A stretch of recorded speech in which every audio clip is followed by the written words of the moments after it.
रविले phone गर्दैन के त्यो नखरमौली पुग्ले गएको थाहा पाएर पागल पो भयो कि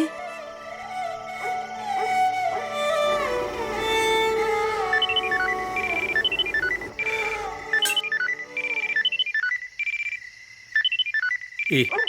रविको फोन आयो त्यसलाई यताको कुरा के नभन्नु है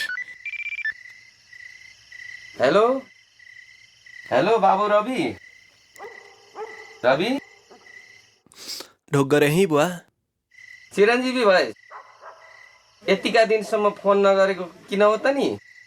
यहाँ तेरी आमा अत्तालिएर उठिबा छ ल कुरा गर हेलो बाबु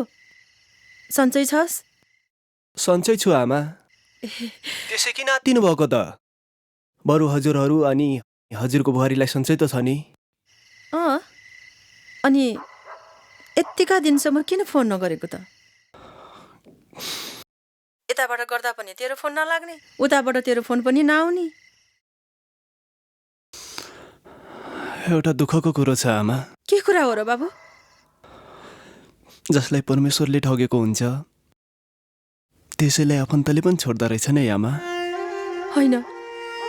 तँलाई कसले के कुरा सुनाएर बाबु कुरो के भने नि आमा मेरो एउटा साथी थियो इलामतिरको सँगै बस्ने खाने साह्रै सहयोगी थियो सँगै काम गर्ने गर्थ्यौँ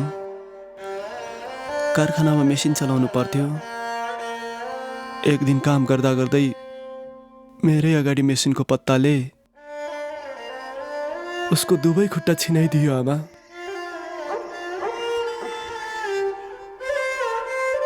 उसलाई त्यसै छोड्न पनि सकिन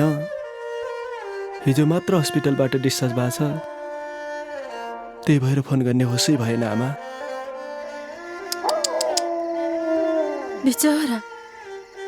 जहान केटाकेटी होलान् है उसको कोही छैनन् एउटा श्रीमती थिरे ऊ पनि हिँडी छ बरु एउटा कुरा भन्छु है आमा भन्न बाबु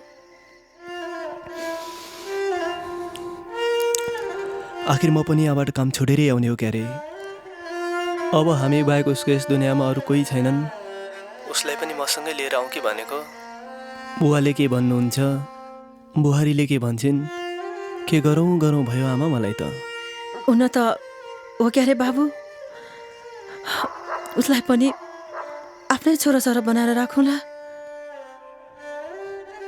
तर जिन्दगी लामो छ सधैँको दिन एकै नहोला चाहे गुणलाई एक बैगुनले जित्छ भन्छन् फेरि कुनै दिन मन फाट्ला भावनाले मात्रै पनि व्यवहार चल्दैन एकपटक बाबासँग सल्लाह गर्न त म त के भन्न सकिँदा हजुरले नै कुरा गर्नु रवि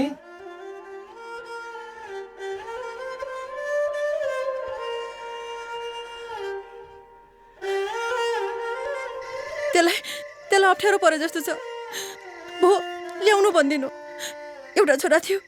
दुईटा हुन्छन् के पो त नि हुन्छ भनिदिनु फोनै काट्यो